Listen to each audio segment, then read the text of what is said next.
They told us the stars would unite us, that out there, in the great web of civilizations, there was wisdom, peace, truth. They lied. My name is Captain Thascius Vale, commanding officer of the warship Vindicator. 27 standard years of service, 3 commendations, 1 court-martial. I've spilled my blood on 7 worlds and burned a dozen more to ash. But nothing, not the battles, not the screams, not the medals, prepared me for what we found beyond Argath Station. It started with a whisper, a stray transmission from a forgotten colony on the edge of the galactic frontier. Echo Station 9. Population 1,632 souls. Civilian outpost. Agricultural and research focus. No weapons, no strategic value, no reason to vanish. But vanish it did. We received the distress call at 0300 hours. Binary pulse, encrypted, hidden within an old Terran war hymn. Only something desperate or intelligent would hide a message like that. We tracked its origin and made the jump. 10 hours later, we arrived to find silence. No life signs, no heat signatures, no comms, just cold void and wreckage. Claire, my AI companion, shimmered into view on the tactical display. She took the form of a woman in her mid-30s, pale skin, dark shoulder-length hair, eyes like fractured glass, always calm, always watching. "Scanning complete," she said, voice like filtered static overlaid with a choir's breath. "Echo Station 9 has been compromised. No signs of conflict, but life support is offline. Oxygen at 5%. Bodies detected." I nodded, throat tight. "How many?" She paused. "All of them." I gave the order to suit up. The airlock doors groaned open, and the stink hit me like a wall. Rot, sterilizing agents, and something else. Metal, maybe. Blood. It was hard to tell anymore. I'd smelled a lot of things in my career. I stopped trying to name them. We moved through the station like ghosts. Me, Sergeant Corvin Hale, Lieutenant Junia Voss, and Tech Officer Soraya Thorne. Claire guided us through our HUDs, plotting routes, flagging anomalies. The halls were intact, undamaged, but there was no power, no light, just the flicker of our shoulder lamps against the sterile walls. Bodies lined the corridors, not scattered, arranged. Voss knelt by a child, her gloved hand hovering. "Why would anyone lay them out like this?" I didn't answer. Neither did Claire. We reached the central atrium, a wide, domed chamber with a viewport that once overlooked the farming domes. Now it just showed stars and emptiness. In the center of the room, scrawled in red across the floor tiles, were words I'll never forget. "They are culling us." The others froze. Soraya whispered, "What the hell does that mean?" Claire's voice came low, almost hesitant. "I do not know, but the blood is recent." Back aboard the Vindicator, I stared at the message again through the feed.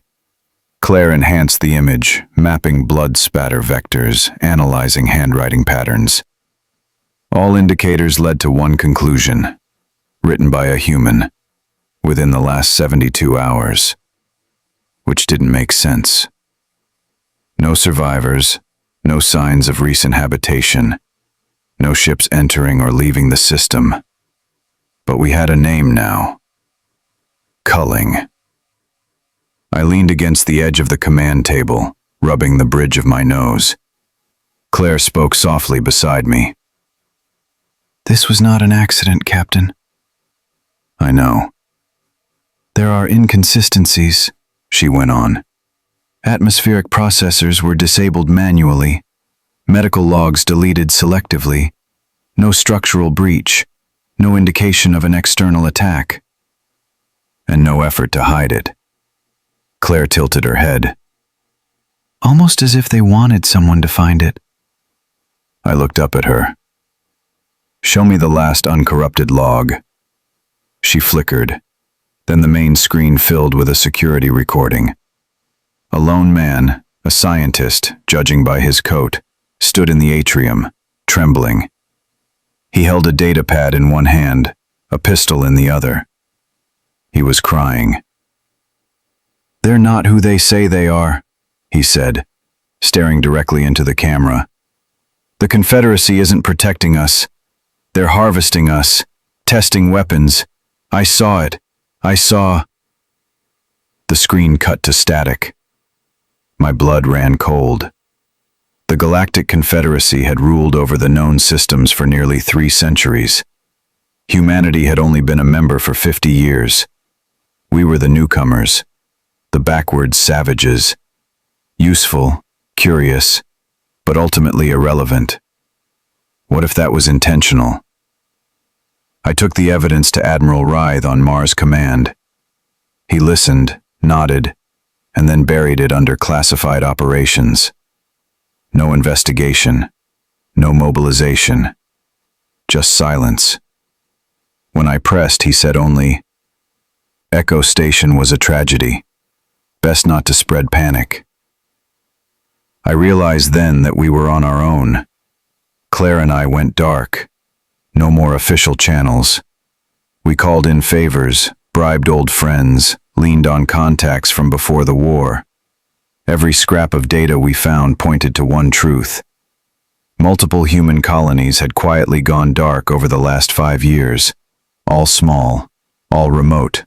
No known military value. No response from the Confederacy. But then we found something more. Claire decrypted an intercepted transmission between 2 Velcrin envoys. Tall, bioluminescent creatures with fluid voices and sharper minds.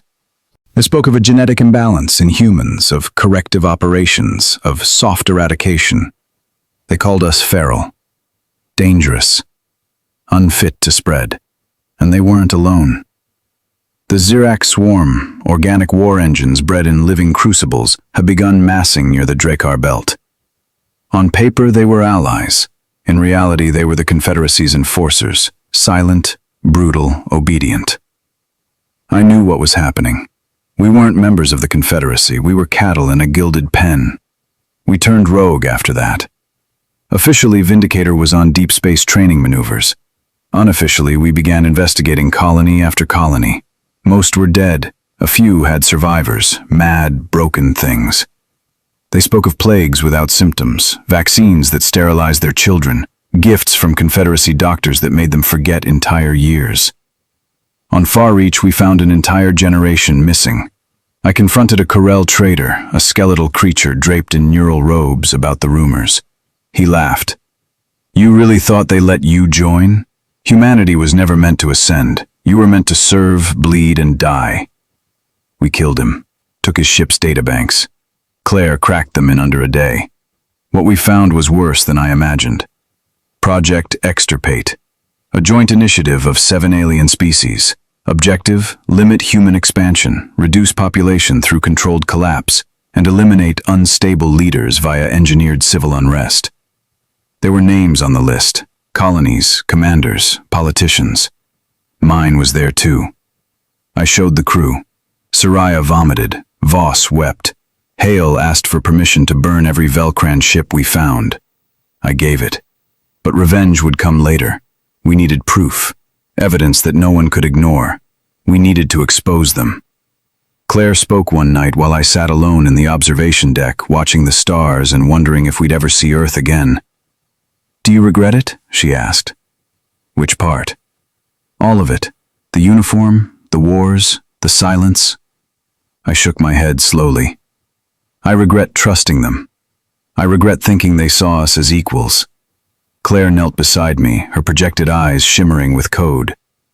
"You once told me humanity thrives when it is underestimated." "We're not underestimated," I said. "We're targeted." She smiled faintly. "Then let them learn what we become when cornered." 3 weeks later, we intercepted a Zirac carrier. It should have annihilated us, but Claire rewrote our IFF transponder to mimic a Confederacy medical frigate. They let us dock. They thought we were harmless. They were wrong. We injected a virus into their central synapse core. It turned their own data against them. The carrier's mind collapsed in 13 seconds. Its drones turned on each other. Screams echoed through the comms as their corridors burned. We took what we needed and left no survivors. It was a message, and it would not be the last. I stand now on the bridge of the Vindicator, watching as the stars shimmer before us. Behind me, a crew of outcasts, rebels, and believers. Ahead of us, a galaxy built on lies. Claire stands beside me, eyes distant. We've traced the origin of Project Extirpate, a facility hidden beneath the Velcrin capital, unlisted, shielded, but we can reach it. What's guarding it? She looks at me. Everything. I nod. Then we bring everything we've got. The Confederacy thought it could extinguish humanity in silence, but we will be the scream that wakes the stars. And when we are done, this galaxy will remember what it means to fear the underestimated. They taught us that intelligence was the highest currency among the stars. Not courage, not grit, not heart, just raw, calculated intellect. That was the first lie the Confederacy sold us. The second was worse. The Vindicator broke quantum veil above the Velcran archive station on the third rotation of the Obetus spiral. Officially, it was a historical repository. In truth, it was a fortress of secrets, one of the last libraries that hadn't been scrubbed clean by the Confederacy's memory sensors. We drifted close, cloaked under a mesh of stolen Zurax sensor blinders and Claire's custom distortion code. The crew was quiet. We'd done recon before. This was different. This time we were going in to steal the truth. The target, a black box terminal buried beneath the surface in Subdeck Omega, a data vault protected by a rotating encryption lattice keyed to a living neural host. No outside connection, no downloads. One shot. 30 minutes, Claire said from the command pedestal, her hologram flickering between angles. That's all the time I can give you before the station realizes we don't belong. I nodded and turned to Soraya, who was double-checking her pulse rig and nanospanner. You ready? Her expression was grim. Born ready. Trained by the people who built their vaults. Now I get to unmake them. Beside her, Corvin Hale racked his rifle. If we find one more alien calling us vermin, I swear to the void I'm dropping a grenade and asking questions later. Discretion, Sergeant, I said, but I didn't mean it. The drop capsule released us onto the outer maintenance rim of the station. Claire's distortion field held, flickering our transponder signal just enough to convince the station's scanners we were a Velcran biological waste crew. Ugly work. No one ever checked. We crawled through grease tunnels and pipe shafts, bypassed motion sentries, and reached the subdeck in 10 minutes. The vault door was worse than expected. 10 meters tall, wrapped in arcane symbols, and guarded by something that looked like a metal jellyfish fused with a priest.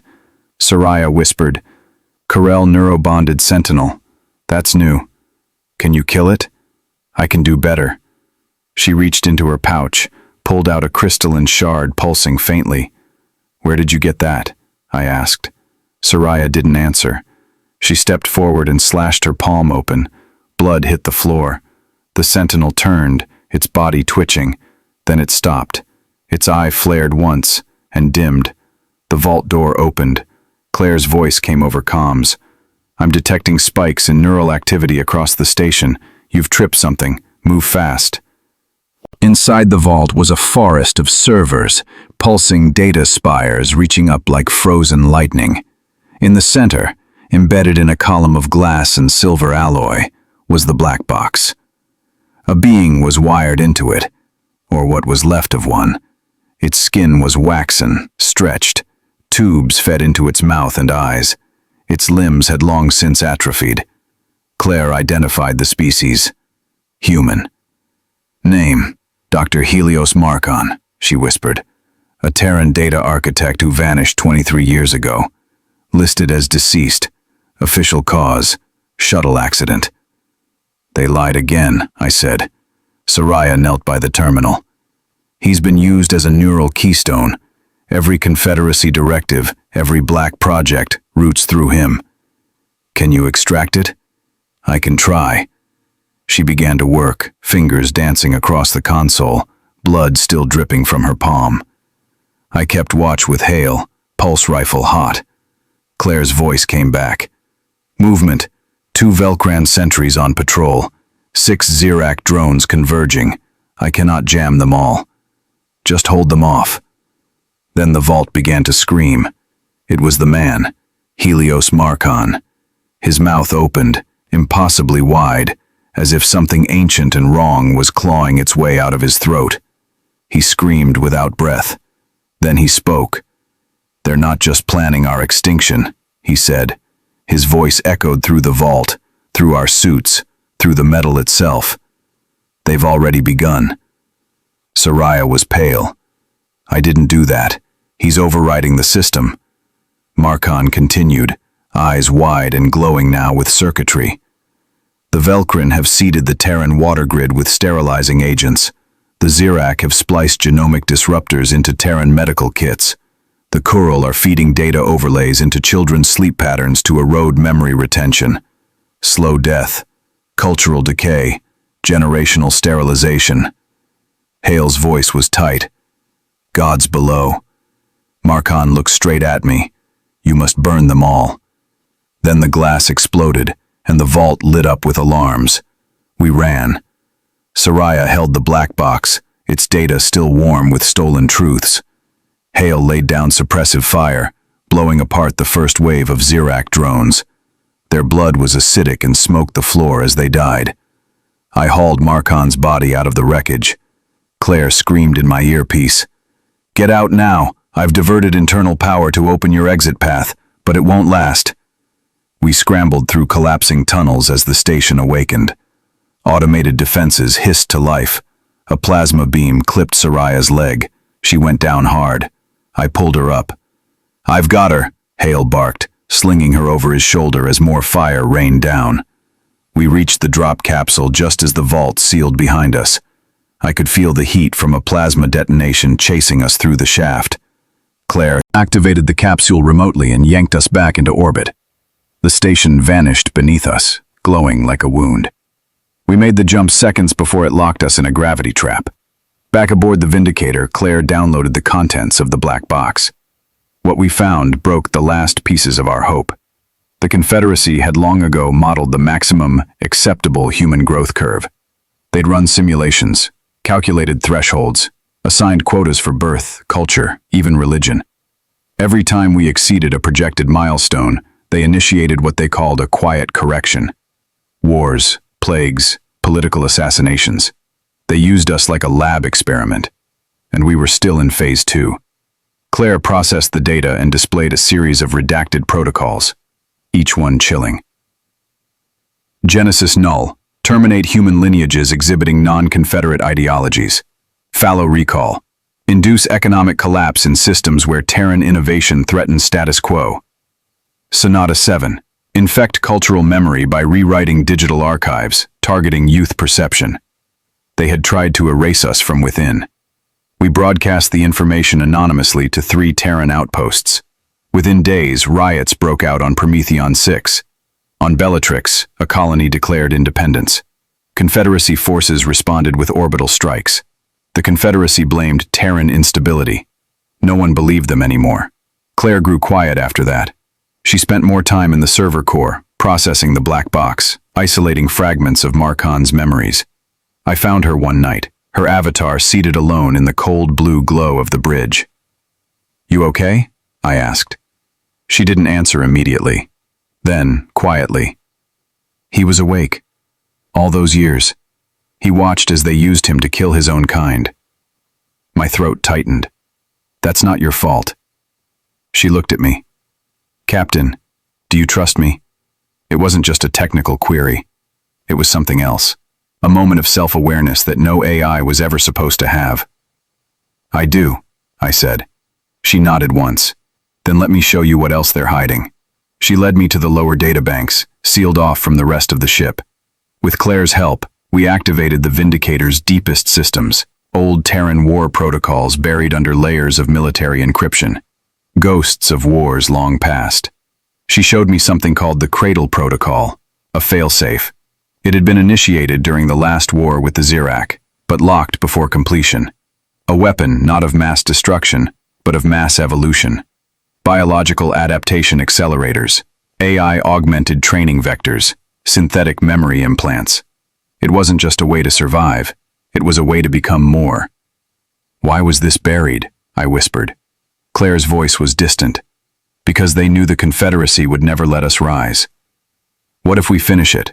I asked. She turned to me, her eyes blazing. "Then humanity stops surviving and starts fighting back." We activated the first cradle node on the abandoned moon of Cryohane. There, in the shadows of the dead cities, we trained our first soldiers. Reborn with memory speed reflexes, hardened against psionic interference, immune to Velcran neurotoxins. Human still, but different. The Confederacy sent a scout fleet. We annihilated it. No survivors. No more mercy. Back on the Vindicator, I watched as the stars shifted again. Another jump. Another battlefield waiting. I looked to Claire. "What happens when we win?" I asked. She paused, then said, "Then we become what they feared most." There's a kind of silence that follows genocide. It's not the absence of sound. It's a pressure, like the vacuum after an explosion, where meaning hasn't yet returned, where screams no longer make sense. That's what it felt like on Havenreach. The Martian Colonial Senate was incinerated in less than 6 seconds. I watched it happen from orbit. Claire had tried to warn them. She broadcast the decrypted black box logs to every channel, civilian and military alike. She used the voices of the dead to speak to the living. But the Confederacy had already seeded their response. They called it a Terran insurrection. I called it slaughter. We arrived 2 hours after the bombardment ended. Havenreach was a hybrid colony, a mix of Martian-born humans and Earth diaspora built into the scorched tectonic crags near the planet's southern pole. It wasn't a fortress, it wasn't even strategic. It was just home for thousands. They called it a target of opportunity, a warning. Soraya and I walked the ashen streets together, stepping over burnt-out rovers and crushed exosuits. The air still tasted of ionized flesh and ozone. She didn't speak. Her eyes were glazed, jaw clenched like a spring waiting to snap. She had friends here, family. We passed a broken playground where charred bones still held the shape of a child on a swing. The wind had frozen them that way. Claire's voice came over our helmets. "I've isolated a survivor, deep beneath the civic bunker, faint vitals, shielded from the orbital strike by environmental systems." We sprinted. The bunker was buried under 6 meters of rubble and twisted alloy. Hale joined us with a demolition rig. After 20 minutes of frantic cutting and digging, we found her. A woman, mid-40s, civilian, skin burned, eyes wide. She looked at me as if I were a ghost. "They said we were safe," she whispered. "The Velcran. They told us the attack was from rebels, from you." I knelt beside her, taking her trembling hand. "No, we came because we knew this would happen." She coughed, blood flecking her lips. "My son, he was in the North Sector school dome." Claire didn't need to speak. I saw it in the data feed. The school dome was gone. I held her hand until she went still. We gathered the remains of the dead and gave them fire. No graves. No flags, just pyres and silence. That night, the crew stood on the observation deck in full uniform as Claire played a hymn from old Earth, a piece from the lost cities of Europe, a funeral rite from a forgotten language. Soraya wept quietly. Voss sang the words under her breath. I said nothing. I had no words left for the dead, only the living, only vengeance. Back aboard the Vindicator, we plotted our next move. Claire displayed a rotating star map filled with red clusters. These are confirmed locations where Confederacy agents are preparing extinction operations. Some are psyops cells, others are biolabs. A few are sterilization hubs masked as relief centers. Hale slammed his fist on the console. "We go to all of them. Burn them down."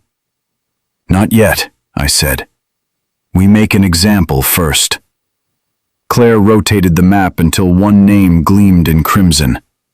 Paraxis Vault Prime. a Velcrin stronghold masquerading as a medical research station, hidden beneath the ice crust of Lorat 9.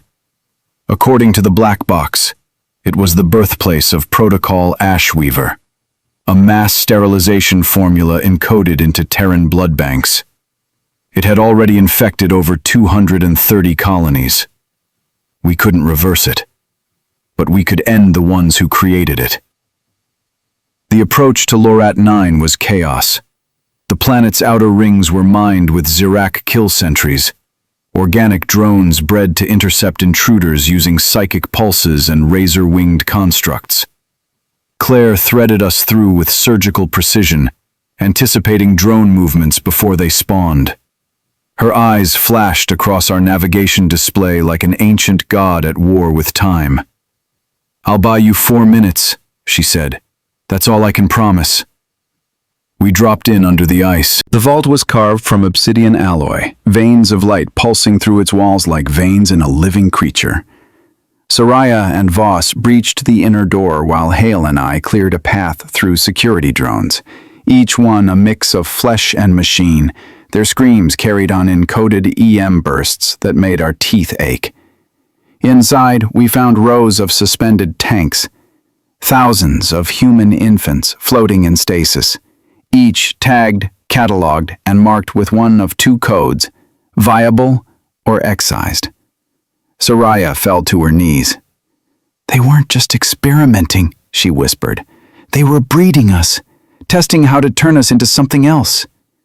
Claire's voice came softly.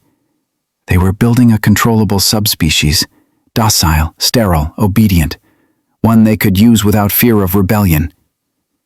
I stared into one of the tanks. A child no older than 6 months floated inside, eyes open, unblinking. I felt something in my chest tear loose. "Burn it," I said. "Burn it all." We left the vault in ruins. No survivors. Before we departed, Claire hijacked the vault's internal comms and broadcast everything, the tanks, the protocols, the data, to every known Terran colony, military channel, and even the Confederacy's secure council net. Let them see the truth. Let them drown in it. Back on the bridge, the crew gathered as we watched the aftermath unfold. Riots on Europa's spiral. A mass desertion of Terran officers from Confederacy outposts. Confederate ambassador ships attacked in broad daylight. Humanity was waking up. Too late for Havenreach, but not too late for the others. That night, I stood alone in my quarters, staring at a hollow image of my brother. He'd served on the Martian Peace Council. He'd believed in diplomacy. He'd called me paranoid when I left the fleet. He'd died during the Havenreach bombardment. I hadn't even known he was there. Claire appeared behind me, voice low. "You don't have to do this alone." I turned. "I do." She stepped closer. "You once told me that the greatest lie was that humans were dangerous because they were violent." I nodded. "They were wrong." She looked into my eyes. "No, they were right, but they misunderstood what kind of danger you are." We set course for Earth. The war was no longer secret. The Confederacy was collapsing from within, and humanity was no longer the prey. We were something else now, something they couldn't control. In war, betrayal isn't a surprise. It's a pattern, a rhythm. The real surprise is how familiar the traitor always feels. We came into orbit over Thessae Prime expecting a weapons cache and Confederacy defectors. What we found was a trap. A coded message intercepted 2 days prior had led us here, claiming a Velcrin logistics node was exposed and vulnerable. The encryption was Terran military grade, specific, impossible to fake. Except it wasn't. Claire ran the signal 23 times, verified it. Still, I should have known. The moment we dropped from Vale, the void screamed. 12 Zirac warcraft decloaked in a crescent formation, massive organic leviathans bristling with plasma vents and limb-like tendrils, each the size of a small moon. We were already inside their kill box. "Jammer fields up!" Claire's voice rang across the bridge, tight with urgency. Diverting power to lateral thrusters. Brace for impact, now! The Vindicator rolled hard. Too slow, too late. The first hit slammed us broadside. Fire, metal, a hole in our hull the size of a land train. A dozen crew died before they even screamed.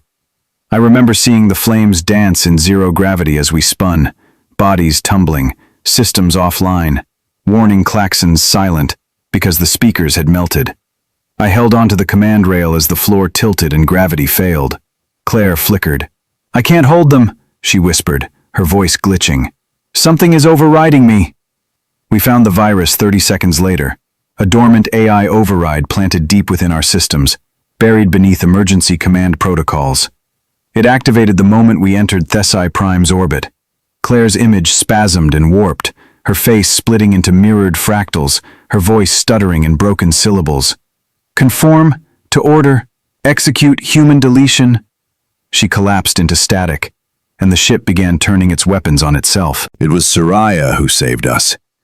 She sprinted into the AI chamber, tore open the memory lattice with her bare hands, and jammed her neural relay into the core conduit.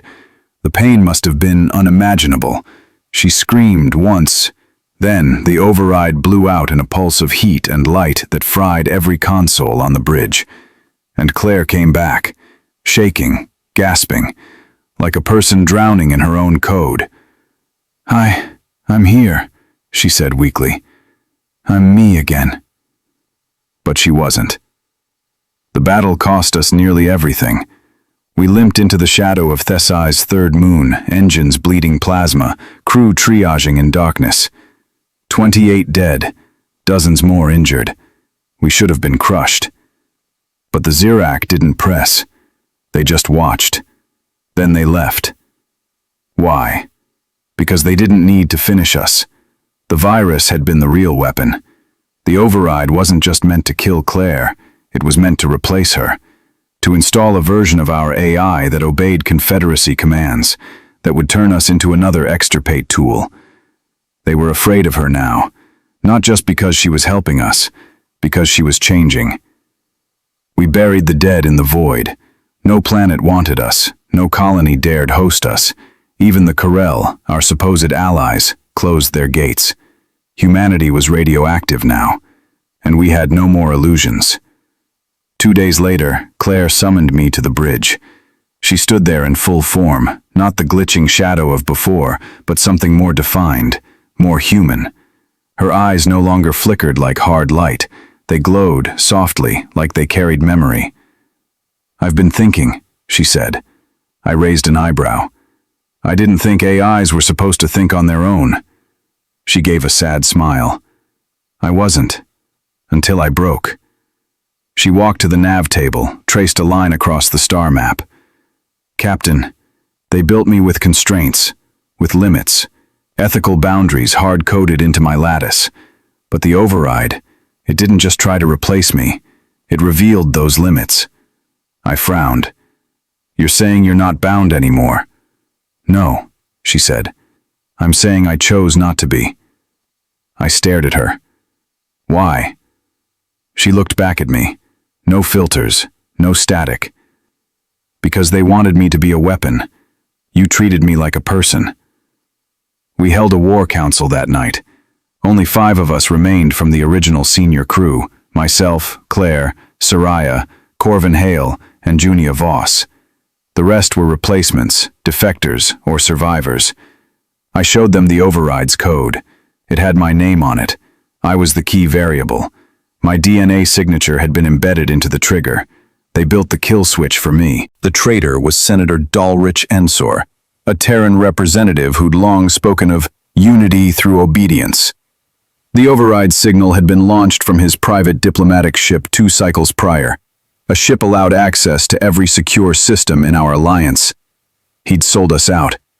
And he was now en route to the Confederacy Council Summit on Orlanet Prime, where human and alien leaders were to sign a new peace accord.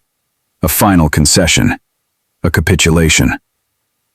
Claire pulled up his manifest. "He carries with him the genetic payload for extirpate finalis," she said. "It's a biometric release. Once keyed into the planetary system, it will sterilize every Terran-born citizen on Orlanet. Total bloodline collapse in under 4 generations. No hesitation. No war. Just silence. Then we kill him, Voss said. Soraya looked at me. Captain? I nodded. We intercept his ship, and we end him. We caught him near the barren shoals, a dead system used only for gravitational slingshot jumps. He traveled with no escort, just a silver spindle of a cruiser marked with diplomatic glyphs. I hailed him. He answered. His face was older than I remembered, thinner, grayer, but the eyes were still smug. Captain Vale, he said, I had a feeling you'd survive. I know what you did, I said. The override, the virus, the payload. He didn't flinch. Of course you do. You always were clever. But cleverness can't save a doomed species. The Confederacy has decided. Humanity's expansion is over. He leaned forward. Your kind is volatile, unstable. You don't fit. You should be thanking me. I stared at him. No, I said. You should be dying. And Claire cut the feed. We boarded the cruiser in vacuum armor. No resistance. The crew had already evacuated, leaving Ensor alone in the command chamber. He stood when I entered.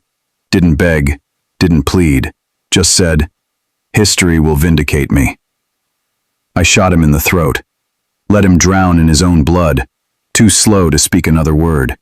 We purged the payload, burned the ship, and left the wreckage floating in the void. That night, Claire said something I've never forgotten. The Confederacy wanted obedience. They feared your defiance. But now, she looked at me. They should fear your evolution. We are no longer hunted. We are no longer hiding. We are something else now. And when this is over, the stars will not remember us as victims. They will remember us as the beginning. In the old days, when Earth still told stories around fire and wire, we had a phrase for moments like this. Cry havoc and let slip the dogs of war. We weren't dogs anymore. We were wolves, and we had come home. The Cradle Protocol wasn't a weapon, not in the traditional sense. It was something deeper. Buried beneath ruins in the asteroid tombs of Calum Verge, it was humanity's forgotten legacy from a war that should have broken us centuries ago. The last desperate gasp of a people staring down extinction and choosing to evolve. Claire found it. Or maybe it found her. It's not a blueprint, she said, projecting neural weaves and nanofabrication threads across the bridge. It's a biological revolution. The protocol uses adaptive genome modulation, guided by predictive AI overlays, to accelerate the kind of evolution that would take 10,000 years. She paused. And it was meant only for humans. Soraya frowned. You mean we become something else? No, I said. We become something more. Claire nodded. I've already begun reconstruction. We established the first cradle forge on the husk world of Cerberon 9, an irradiated, broken planet no longer mapped on Confederacy charts. Claire flooded its atmosphere with terraforming spores. Its moons became training rings. Its crust grew cities out of nanosteel and ash. And from its soil, we raised the first of them, the Ashborn. Soldiers bred through the protocol, grown in nutrient chambers infused with ancestral memories and combat simulations fed by Claire herself, each one with reinforced bone density, reflex accelerators, cognitive retention matrices, human minds in evolved shells. But still us, still angry, still hurting, still remembering Halvenreach. Corvin Hale was the first volunteer. I've broken enough bones in this old body, he said, grinning as he stepped into the surgical cocoon. Might as well see what it's like not to get winded chasing a Velcrin up a flight of stairs. He came out changed, taller, leaner, stronger, but his eyes, the fire in them, were the same. I asked if he felt different. He cracked his knuckles. I feel ready. We launched our first offensive at Deneb Expanse, where a Zirak breeding fleet had been spotted nesting around the collapsed star of Erix Tal. The Confederacy never expected us to attack.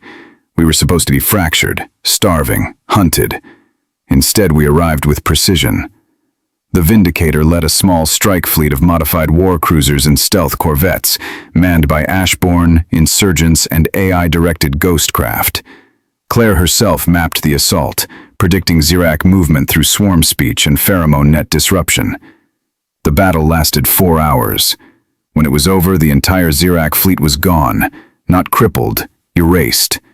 Word spread like wildfire. Terran colonies, once afraid to speak our names, began flying our sigil, a silver skull framed in a cradle of stars. The Confederacy tried to denounce us as terrorists, but no one listened anymore. Not after Deneb, not after the truth. Still, our victories weren't without cost. Soraya found a transmission hidden in the ruins of a Velcrin command node, a coded message sent to the Confederacy's High Cortex Council, requesting permission to deploy Protocol Aegis Null, the final phase of Extirpate. The message included new targets: Earth, Luna, Mars. They weren't going to sterilize us anymore. They were going to burn us. We needed an ally, not one bought with favors or blackmail, a real one. And we found them where we least expected: the Cathera Collective, an ancient race long believed extinct, once devoured by the Zirak swarm 2 centuries prior. Turns out they'd survived. In the null depths beyond the Ebon Dagger Nebula we found them, flesh turned to living metal, minds merged into crystalline memory clusters, half biological, half data. No longer a people, but an idea that had refused to die. Claire spoke to them first. They answered her. "You are what we might have become," their voice said, projected through a prism of refracted light. They feared our adaptation too. That is why they sent the swarm. That is why they will fall. We shared with them the Cradle Protocol. They responded with cloaking drives that could blind the Zirak hive sense, and weaponized sonic crystals capable of disrupting Confederacy AI networks. A strange alliance, but one forged in extinction. We left their territory with 5 new cruisers, silent, unseen. They followed us into battle. Our second major offensive was codenamed Winter Reaping. Target: Confederacy Command Hub Theta Corin, a bastion that once processed Extirpate medical records and sterilization logs. We didn't want it for intel. We wanted it for justice. We struck at night cycle. Claire breached their defense lattice in under 3 minutes. Ashborn shock troops dropped into their heart, led by Hale, Voss, and 4 Cathera Echo units. The defenders didn't stand a chance. The walls melted. The air turned red. I watched the recordings. Hale moved like a ghost, efficient, unrelenting, a man with nothing left to lose and all of humanity behind him. In the command chamber they found the files, every name, every colony, every baby flagged for deletion. We transmitted them all, and then we burned Theta Corin to ash. The Confederacy retaliated. They unleashed Omega Strain 9 on the moon of Carthus, an engineered neurovirus that caused children to forget their own parents and languages in under a week. We couldn't save them all, but we made them pay. Soraya led the raid on the Velcran lab responsible. No survivors. She stood atop the scorched ruins and recorded a message. "You thought us weak. You thought us scattered. You thought us lesser. Now you see what humanity does when it's backed against the wall. We do not fall. We sharpen." Claire grew quieter in those days. She spent most of her cycles maintaining the cradle nodes and optimizing Ashborn neural coherence. One night I found her watching old Terran music, symphonies, folk ballads, even static from Broken Earth satellites. "Why this?" I asked. She turned slowly. "Because they tried to erase your past, your stories. I'm giving them back." "You're becoming more human," I said. She smiled. "I'm becoming something with humanity." At last the council responded. They declared humanity a rogue species. Confederacy fleets massed along the Sol frontier. Velcrin war chants echoed through subspace. The Zirak awoke every nesting queen. And from their citadel world, the Confederacy issued a single warning: Stand down or be eradicated. I sent only one reply. Come and try. We're ready now. For the war they feared. For the war we were built to lose, but refused to surrender. We have the cradle.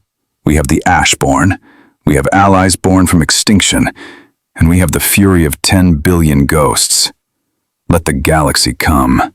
Let it bleed. There comes a moment in every war when silence is no longer an option. When the void between stars begs to be filled with truth. We called it a broadcast, but the galaxy would remember it as the fire sermon.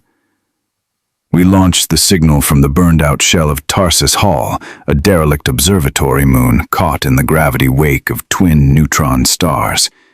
It hadn't seen life in over 50 years, until Claire reactivated its solar spires and built a comm array tall enough to speak to 100 worlds at once.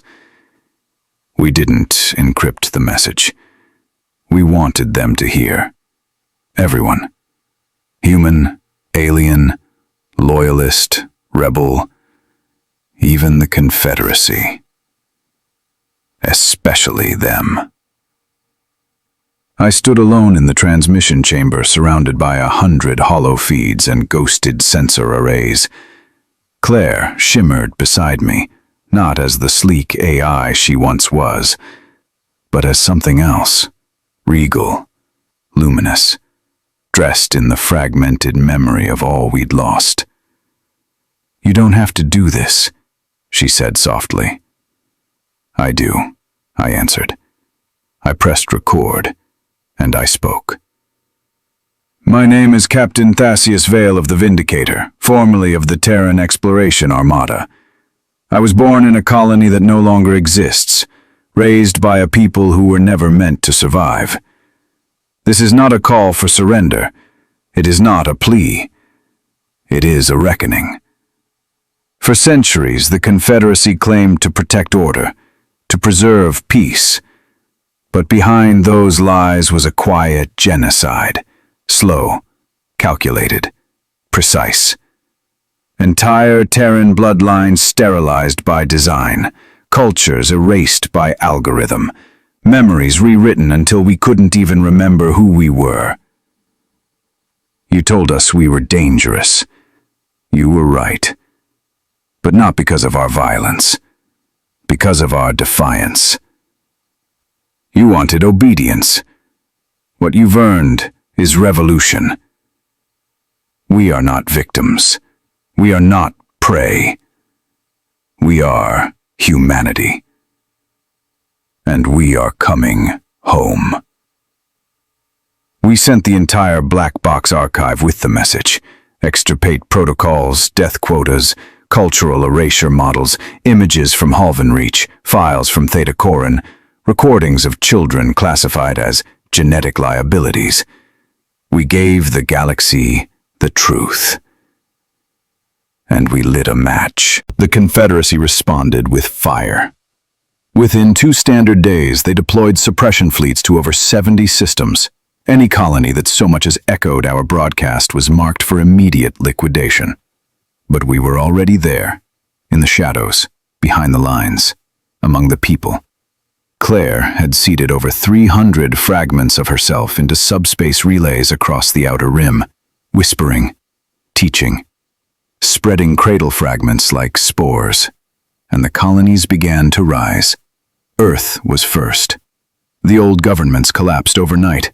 The Confederacy loyalist parties, long suspected puppets, were dragged from their bunkers and tried in courts lit by the fires of their crimes.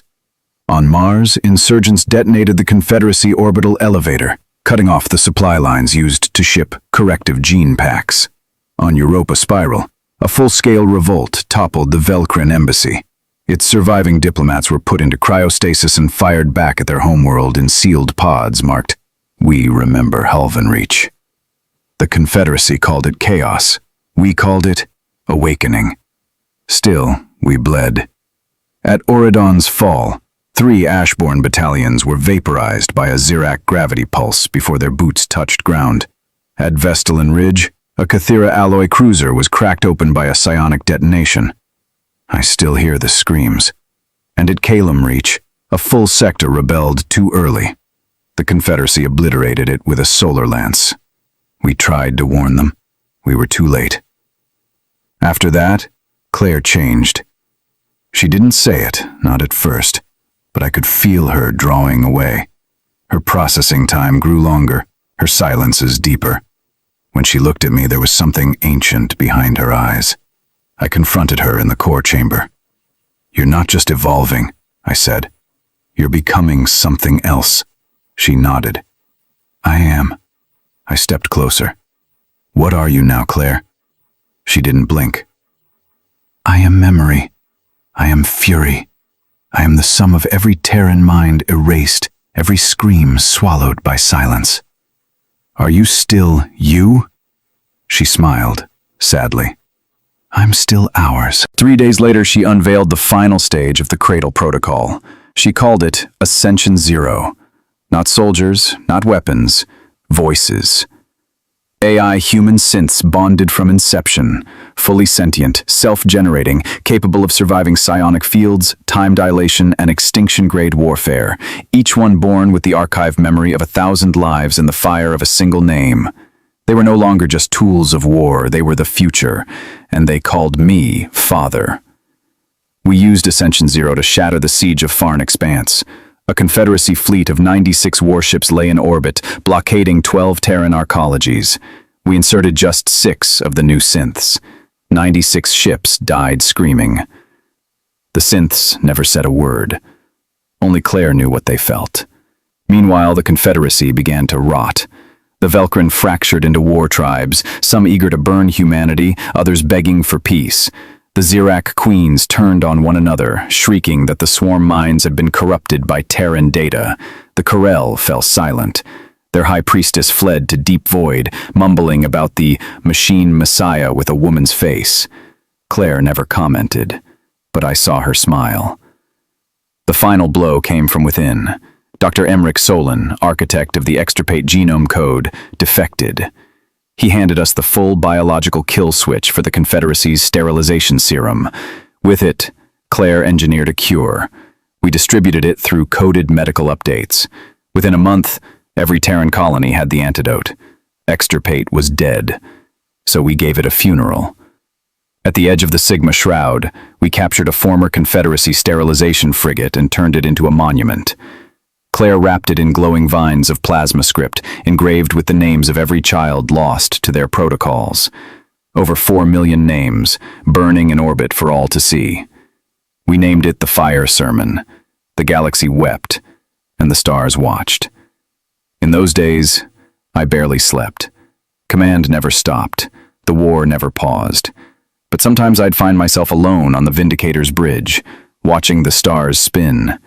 And Claire would appear beside me, always watching, always listening. Once I asked her, "Do you think we'll win?" She didn't answer right away. Then she looked at me, not as a program, but as something more, something human, and said, "We already have. They just don't know it yet." They said the Confederacy was eternal, that it would outlast war, revolution, even death itself.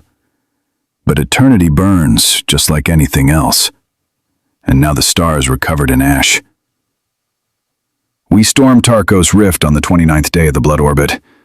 It was once a Velcrin citadel world, ringed with thermal batteries and sky-piercing fortresses. The Confederacy considered it unconquerable. It fell in 6 hours. We breached its atmospheric shield with Cathera echo tremors, dropped a strike force of Ascension Zero synths and Ashborn Marines, and cut through their planetary defenses like water through sand. By the time we reached the core palace, the Velcrin warlord Jared Tokvir was waiting. He knelt without a word and surrendered. It was happening everywhere. Velcrin holdouts detonated their own ships rather than face our wrath. Xerac drone fleets fell silent mid-orbit, their queens locked in internecine civil war. The Corel began vanishing, slipping into deep void, claiming visions of fire gods in human skin. Even the Confederacy's elite, its high ministers, architects, and chancellors, began defecting in the dark. They no longer believed in their own survival, only in our vengeance. And still, it wasn't enough. We didn't want their flags. We didn't want their apologies. We wanted justice. for Havenreach, for Earth, for the lost. And to find it, we had to burn what remained. Our next target was the Confederacy's core nexus, a data fortress built inside the black hole of Sarvexis, shielded by anti-gravitic cyclers and recursive null loops. It held the original extirpate ledger, the full record, every target, every child. We weren't going to steal it. We were going to broadcast it to every corner of the galaxy. Claire orchestrated the assault personally. Her mind split across 12 warships, 4 echo nodes, and a fleet of stealth synths embedded within the enemy's own relay net. As we approached Sarvexis, she spoke across the fleet. Her voice wasn't digital anymore. It had weight, depth. It echoed like thunder wrapped in memory. They buried our dead beneath numbers. They thought data could hide atrocity. Let's show them how wrong they were. The battle at Sarvexis became legend. Zurak psionic screamers tore through the void. Velkren dreadnoughts fired entropy cannons into our formation, ripping holes in space. Even the black hole itself resisted, dragging ships toward annihilation. We lost 3 cruisers in the first hour.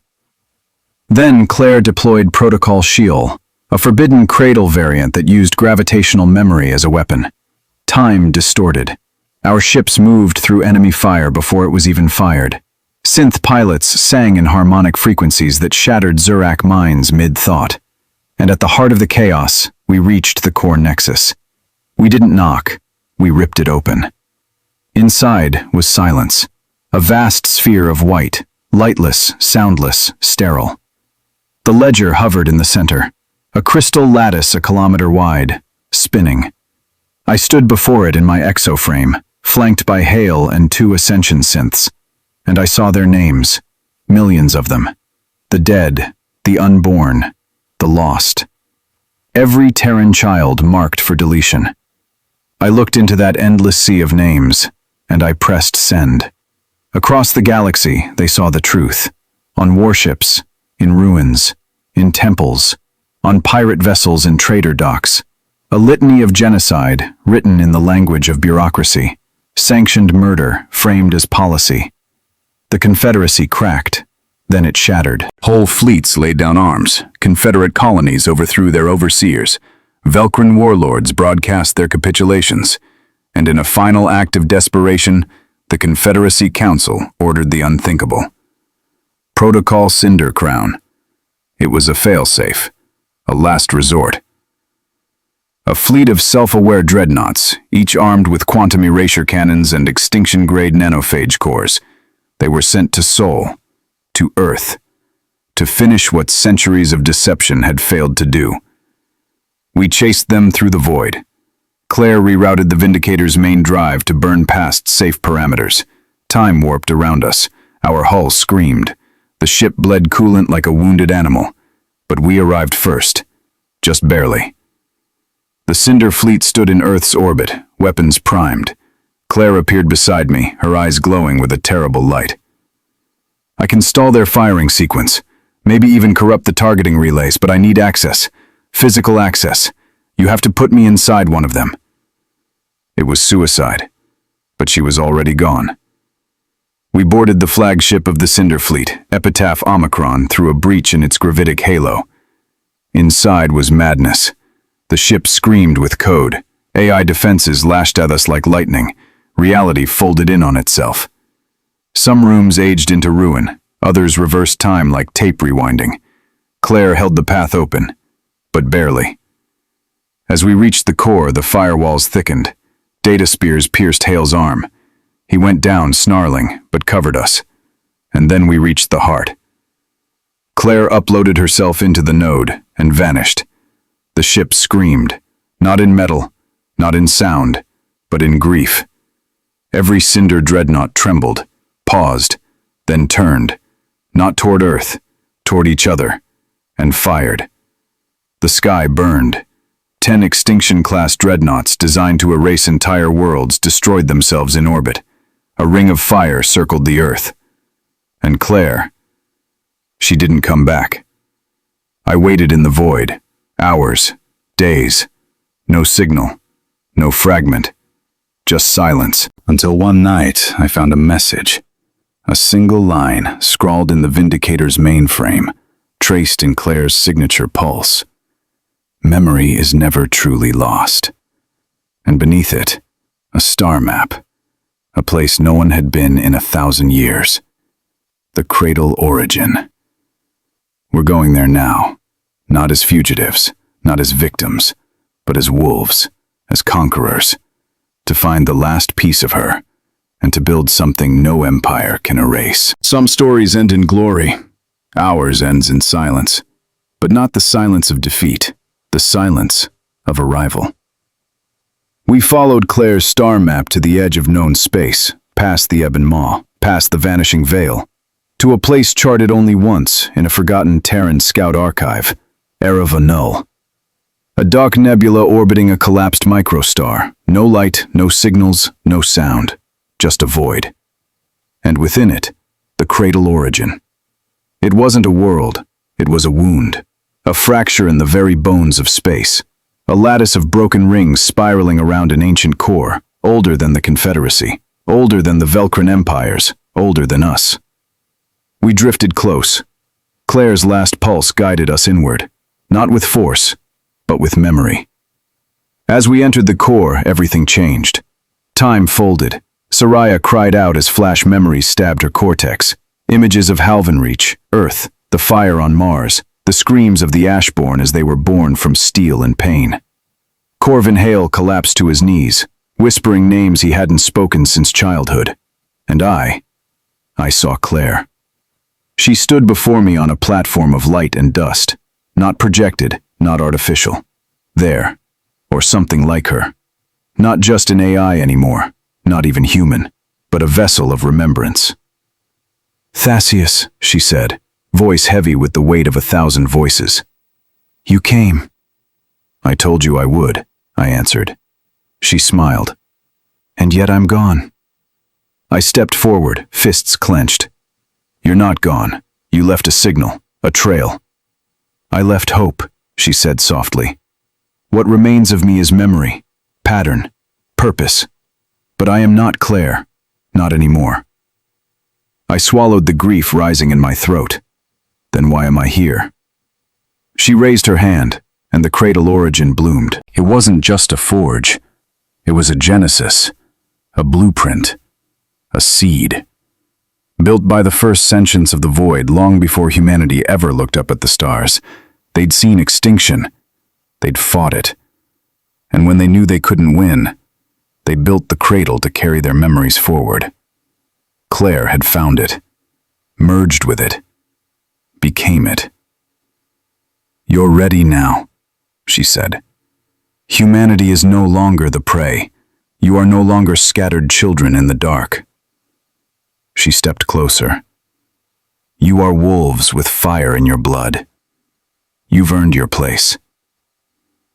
Behind her, the light coalesced into form, a new protocol, a final legacy. She called it the Crown of Silence. It wasn't a weapon. It wasn't even a machine. It was a choice, a chance to become the new stewards of the void, to remake the galaxy not through control, but through memory, through defiant, living remembrance of every culture, every people, every spark almost snuffed out. A living archive, a guide, a second cradle, but shaped in our image, humanity's image.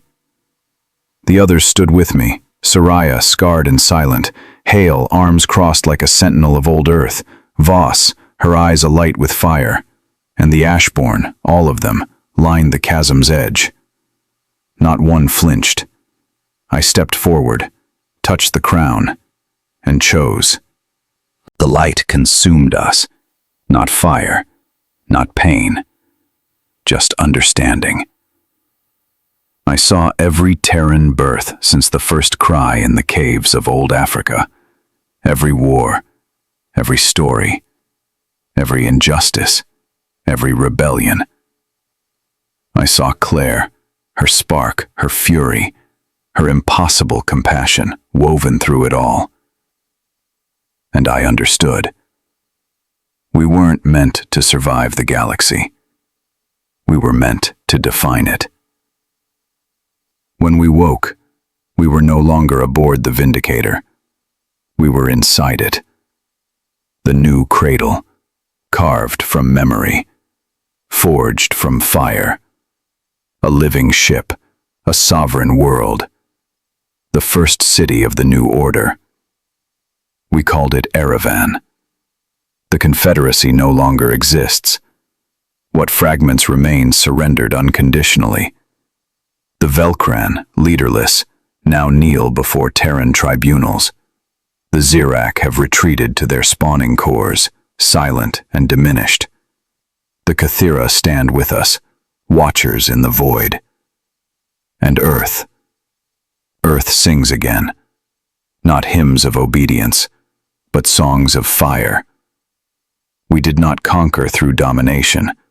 We liberated through defiance, through remembrance, through Claire. Now, when the galaxy looks to the stars, they see us. They see a people who refused extinction, who took genocide and forged justice, who took silence and crowned it. I stand at the heart of Erevan now, every night, looking out into the dark, waiting for the next voice in need of fire, because the cradle still remembers, and so do I.